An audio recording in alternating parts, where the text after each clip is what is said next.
कि दायरे में सिमट के आया है, हर रिवायत से हट के आया है। आंधियों को जरा खबर कर दो,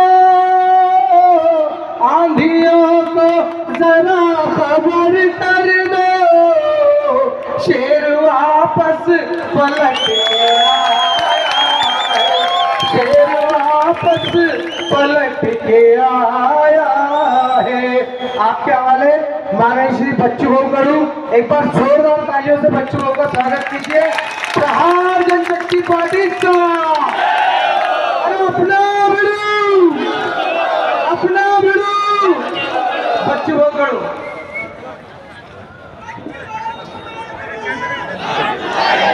भारत मातेला विनम्र अभिवादन करतो। आज वीर बिरसा मुंडा यांची जयंती आहे। गुरु नानक पण जयंती आहे, त्यांच्या पण शुभेच्छा देतो। मित्रहो, आपण सर्व मगापासून पाहतोय आपल्याला एवढ्या निवळ तुम्ही संख्येनं आले नाही तर मनानं सुद्धा आलेल्या आहे, म्हणून तुमच्या सर्वांचे खास करून स्वागत करतो। अनिल भाऊ चौधरी सारखा एक सच्चा कार्यकर्ता, गेल्या 5 वर्षापासून त्यांचे माझे अतिशय जवळचे संबंध आहेत। कित्येक वेळा कधी पेशंटसाठी, कधी आमच्या केळी उत्पादक शेतकऱ्यासाठी, कधी बिरसा मुंडाची जयंती ही सार्वजनिक सुट्टी लागावी यासाठी नेहमी ते प्रयत्नशील राहिले। आणि मग आपण पाहतोय का निवडणूक आली तर जात तर येतच, धर्म तर लोक आणतातच। जे नामर्दाची औलाद आहे ती धर्म आणि जात सांगेल, जे मर्द असेल ते स्वतःचं काम सांगेल। ज्यांची काम करण्याची अवकाशच नाही,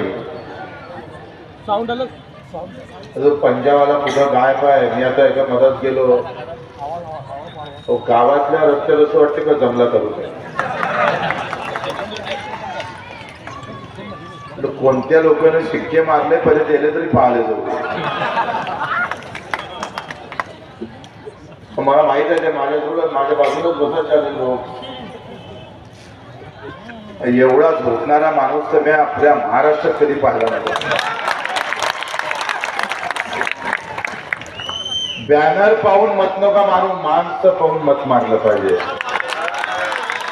चौधरी नाम तो उसका भी है, लेकिन ये पूरे अनिल है, उसके साथ चौधरी है और प्रहार भी है। माणसं पाहिले पाहिजे। आणि आता आम्ही पाहतोय का शहर, आम्ही पाहतोय हिंदू मुसलमान अशा सगळ्या भानगडी निर्माण करण्याचा प्रयत्न सगळ्या पक्षानं केला। 75 वर्ष झाले व या देशाला स्वातंत्र्य झालं। एक गोष्ट सांगा, भाजपाला सोडून ऐकत असेल किंवा काँग्रेसवाला असेल तर काँग्रेसनं 50 वर्ष घेतले या देशाचे, उरलेल्या भाजपने डाव मारून टाकला। एक गोष्ट सांगा का ते तुमच्यासाठी खूप चांगली झाली, एक तरी गोष्ट सांगितली पाहिजे। अरे 75व्या वर्षामध्ये अजूनही आमच्या शाळा चांगल्या झाल्या नाही। जिथं गरीबाचं पोरगं शिकायला जातं त्या शाळेची अवस्था बघा। लढाई धर्मजातीची नाही आहे भाऊ, ही लढाई तुमच्यासाठी, कष्ट करणाऱ्या लोकांसाठी, शेतकऱ्यासाठी लढतोय। आर पार करून टाकतोय आम्ही, कोणाची पर्वा करत नाही। हम नेताओं से नहीं डरते, आपके लिए खुलेआम आर पार कर जाते हैं, हमें कोई चिंता नहीं है। 350 गुने दाखल है बच्चों को ऊपर, एक सीट खुद के लिए नहीं। 75व्या वर्षामध्ये मित्र शाळेत तुम्ही जर गेले तर वर्ग 4 खोल्या 2 मास्तर आहे। साले 75व्या वर्षामध्ये तुम्ही शाळा चांगली करू शकले नाही। आमच्या हाती बॅट आहे, कुठं मारायचं आम्हाला माहित आहे.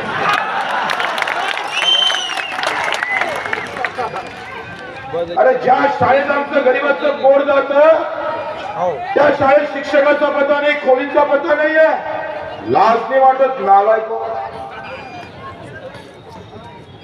आणि श्रीमंताच्या पोराच्या आमदाराचं पोरग, अधिकाऱ्याचं पोरग, त्याचं शिक्षण वेगळं. इथं धर्म आणि जातीवाद नाही भाऊ, आर्थिक विषमतावाद आहे. जो गरिबांसोबत वेगळा न्याय करता आणि श्रीमंतांसोबत वेगळा न्याय करता. पूज्य बाबासाहेब आंबेडकरांनी घटनेच्या माध्यमातून जो मतदानाचा अधिकार आम्ही पाहतोय, ब्रह्मस्त्र तुमच्या पोटात दिलं ना, ते जाती आणि धर्माच्या नावावर नाही तर हक्काच्या लढाईसाठी खऱ्या अर्थाने उभारलं पाहिजे. आज 75व्या वर्षात ज्याच्याजवळ पैसा आहे त्याचं शिक्षण वेगळं झालं आणि ज्याच्याजवळ पैसा नाही त्याचं शिक्षण संपून टाकलं. खोटं असेल तर मला सांगा. ही वस्तुस्थिती आहे. रोजच्या जीवनात आम्ही हे रोज पाहतोय. शाळा गेली 75व्या वर्षे काही घेतलं. श्रीमंताच्या शाळा, सोफे, 4 शिक्षक, 2 AC, त्याच्यात फॅन, जायला गाडी आणि गरिबांना मरणं. इथून तुम्ही हॉस्पिटलला जा, काय थोरणं काय यांची, काय केलं तुम्हाला? अरे हिंदू म्हणून कमळाले मारायचं आणि मुसलमान म्हणून पंजाले मारायचं असाल तर काम करणारं काय अमेरिकेत उभं राहायचं?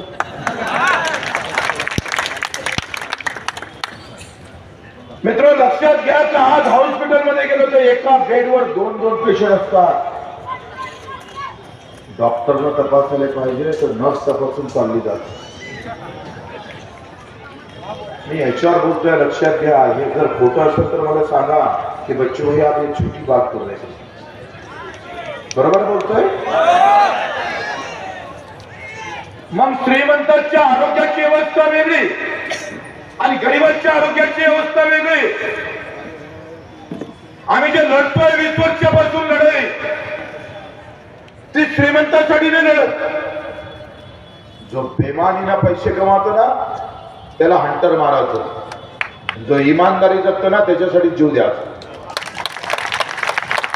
आज आम्ही हॉस्पिटलमध्ये जाऊ दे, काय आलं, कुत्रे बसले असतात त्या डॉक्टरच्या खुर्चीवर, किती वाईट असते.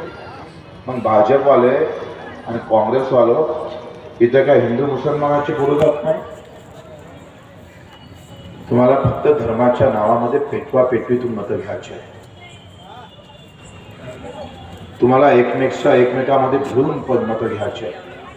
हिरवा निळा भगवा दाखवून मतं घ्यायची आहे. बच्चू कडू इथे आहे, सेवेचा झेंडा दाखवून मतं घ्या.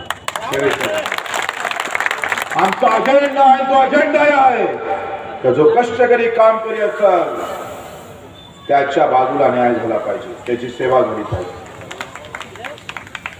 आणि यासाठी ही लढाई लढतोय आपण. निवडून यासाठी पुरती नाही आहे. आले निवडून आणि बसले खुर्चीवर. अरे 20 वर्ष 25 वर्ष आमदार आहे. लागत तेवढ्या पक्षाच्या ऑफर आल्या, म्हणजे 13 माह तेरे पास, मेरी पान टपरी मेरे पास. आज या सामान्य माणसाचा आवाज होता आला, हे सगळ्यात मोठा आनंद आहे. 1857 मध्ये बहादूर शाह जाफर, नाना पेशवे, बहादूर शाह जाफर हा हिरवा झेंडा घेऊन सामील झाले आणि नाना पेशवे लाल झेंड्यावर हनुमानजीचा फोटो टाकून सामील झाले. हिरवा आणि लाल एकत्र आला आणि इंग्रजाला एक सळो की पळो करून टाकला, तो हिंदुस्थान आला. 15 ऑक्टोबरला तुम्ही CST स्टेशन समोर जात असाल मुंबईच्या, तिथं फॉरजेटनं सय्यद हुसेन आणि धेडिया, मंगल धेडिया हे दोघे आर्मीचे सैनिक होते. 1857चा लढा चालू होता. हा हिंदुस्थान कसा होता मी तुम्हाला सांगतोय. इथे हिंदू मुसलमानाचा वाद नव्हता. दोन्ही लोक एकत्र लढायचे, छातीवर गोळा घ्यायच्या. आणि प्रचंड देशभक्तीचं आम्ही पाहतो ते पर्व होतं. 15 ऑक्टोबरला आर्मी मधला सय्यद हुसेन आणि मंगल दिव्या एकत्र आले. इंग्रजावर गोळीबार करणं सुरू झालं. फॉर्जर्ड ऐकता आला आणि ह्या दोघांना पकडलं CST स्टेशन समोर आणि तोफी समोर नेऊन त्याची चिंधळ्या केल्या हुसेन आणि दिव्याची. 3 दिवस कोणी प्रेत उचलायला लावलं, सोडू दिलं. हा तो हिंदुस्थान आहे जिथे हिंदू मुस्लिम एकत्र होऊन इंग्रजांसाठी लढत होते. तुम्ही सालेवर मतासाठी विभागणी करून टाका. तुम्ही मतासाठी विभागणी केली. माझी सत्ता आली पाहिजे, मी आमदार झालो पाहिजे, मी मुख्यमंत्री झालो पाहिजे. तुम्हाला सामान्य माणसाची परवा नाही. सामान्य माणसं कापले तरी चालेल. रस्त्यावर रक्त सांडवायचं आणि मतपेटीत मत जमा करायची अवलाद असेल तर हात कलम करण्याची ताकद चालेल. तेवढं तो भाजपावाले असू दे का काँग्रेसवाला असू दे. मित्र, आम्ही सगळे घरी दंगलीत नेलं कोण? एक श्रीमंताचं पोरगं मेलं काय सांगा? एका खासदार आमदारचं पोरगं मेलं काय सांगा? मरणारे आमचे पानटपरीवाले होते. जे काय घर पेटले असतात ते गरीबाचे पेटले, श्रीमंताचे पेटले नाही. महल को आग नहीं लगी है, झोपड़पट्टी को आग लगी. आणि मग तुमच्या आमच्या डोक्यातलं जी काही धार्मिक भावना, जो कोणी काय पक्ष भांडवत असेल त्यांना सांगणं खबरदार. तू धर्म की लड़ाई लड़, हम हक की लड़ाई लड़ेंगे. मेरे मजदूर के हक की लड़ाई.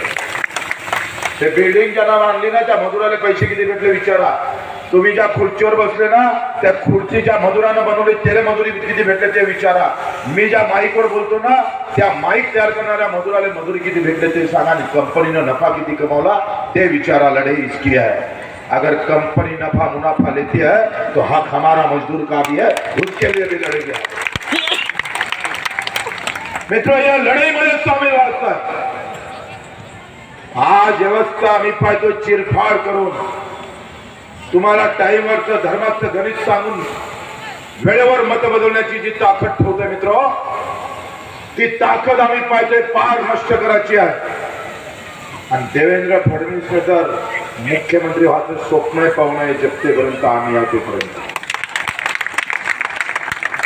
ती लाव लगायचं राजकारण जे काही असं त्याच्या विरोधात आम्हाला उभं राहणं गरजेचं. आज केळीचे भाव पहा, कधी 2000वर, कधी 200वर, कधी 100वर, कधी 500वर विकावं लागतं. रात्रीचा दिवस करायचा, दिवसाची रात्र करायची. रस्त्याचं पाणी करतोय माझा शेतकरी, पण हाती काय आलं? 9,000 रुपये भावाची शिफारस राज्य सरकारनं केली आणि केंद्र सरकारने आम्ही सांगतोय 7,000 रुपये फक्त भाव जाहीर केले. कदाचित आम्ही सांगतोय आमच्या कापसाच्या गाठी जर विदेशात गेल्या असत्या तर कापसाचे भाव 12,000 रुपये क्विंटल राहिले असते. पण यांच्या हरामीमुळे आम्ही पाहिजे हे भाव घेतले नाही. ती लढाई लढत असताना आमच्या सर्वांचं लक्ष खऱ्या अर्थानं या लुटीकडे नेलं पाहिजे. मित्र, तुम्ही आम्ही या लढाईसाठी सज्ज झालो पाहिजे. मित्र, आज आपण पाहतोय का शेतकऱ्याच्या केळीच्या पीक विम्याचं आम्हाला अनिल भाऊनं सांगितलं. कंपनी विमा द्यायला तयार नाही. पैसे आम्ही भरतोय. मस्ती कोणाची आहे? प्रशासन आम्ही पाहतोय पूर्णतः बेधुंद झालाय. एका कलेक्टरवर महिन्याचे 7 लाख रुपये खर्च होते. 7 लाख. बजेटचा अर्धा अधिक पैसा हा पुरा चालला जातो. आम्ही जे तुम्हाला सांगतो ना का तुमचा त्या बजेटमध्ये हिस्सा किती आहे, त्या बजेटमध्ये आमचा हिस्सा किती आहे ते तपासा. 75% पैसे आम्ही पाहतो या सगळ्या अधिकारी कर्मचाऱ्या नेत्यावर खर्च होतं आणि सामान्य माणसाला मात्र काहीच भेटत नाही. माझ्या मतदारसंघात 1000 किलोमीटरच्या वर पाणी रस्ते केले आणि अनिल भाऊ आल्याशिवाय राहणार नाही. कोणी आता रोखू शकणार नाही. मित्र, लक्षात घ्या, आघाडी आणि युतीचं सरकार बनत नाही. हे दोघांना एकमेकाचे पाय ओढले आहेत. खूप चांगले योग आहे. मी सांगतोय सरकार दोघांचं बनणार नाही आणि प्रहारचं सरकार आल्याशिवाय राहणार नाही. 7 खासदारावर देवगौडा पंतप्रधान झाला. 7 खासदारावर योग चांगले आहे. असे योग येऊ शकत नाही. आणि मग आता मतात चुका करू नका. सरकार आम्ही आणू आणि आमचं सरकार राहील. आणि जेव्हा आमचं सरकार राहील तेव्हा ते शेतकरी आणि मजुराचं सरकार राहणार. माझ्या अपंगाचा महिना 6,000 होईल. घरकुलाचे पैसे 5 लाख होईल. 1.25 लाख 2 लाख नाही. संडास होत नाही. 1.25 लाखात घरकुल होणार आहे. 1.25 लाखाचं घर विचारावर मुख्यमंत्र्याच्या कॅबिन मधलं किती लाखाचा संडास आहे. तर अरे चालू तुमचा संडास 10 लाखाचा आणि गरीबाचं घर 1.25 लाखाचं. लढाई मित्र आम्ही पाहतोय.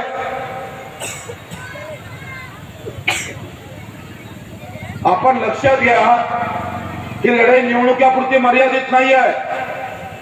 आणि ज्या पद्धतीने आम्ही काम केलं ते काम उभं करायचं असेल तर आम्ही पाहतो अनिल भाऊ सोबत बच्चू कडू आहे. आणि बच्चू कडू दर 6 महिन्यांना या मतदारसंघात येऊन फेक फटका मारून आणि सगळे सरळ केल्याशिवाय राहणार. ज्या पद्धतीने आम्ही पाहतोय दिव्यांगाचं काम आम्ही केलं. आमच्या रुग्णसेवेचं काम केलं. 10 लाख जरी खर्च असला ना तर एक कॉल आणि एक मॅसेज कॉपी आहे तुमचं सगळं ऑपरेशन फुकटात झाल्याशिवाय राहणार. ही गरिबाची लढाई आम्ही मित्र तुम्ही शेवटपर्यंत न्या. मला तुमच्यावर विश्वास आहे. 20 तारखेला येणारी 20 तारीख अत्यंत महत्वाची आहे. छत्रपती शिवरायानं ज्या पद्धतीने रयतेचं राज्य निर्माण केलं मित्र ते राज्य पुन्हा आणायचं असेल तर योगायोग फार चांगल्या नशिबाने अनिल भाऊ. म्हणजे प्रहारची बॅट आणि निवडणूक आयोगाचा 4 क्रमांक. बॅट आणि 5 किंवा 6 असं नाही आहे. सरळ संकेत आहे. त्या चौकात मारायचं आहे बाउंड्रीच्या बाहेर. आणि म्हणून आपण सर्वजण मला तुमच्या चेहऱ्यावर जेव्हा पाहून आलो एवढा उत्साह मी कधीच पाहिला नाही. बिलकुल मन से है आप, बहुत दिल से आए हो. आपल्या सर्वांना नतमस्तक होतो. पुढची सभा असल्यामुळे जातोय.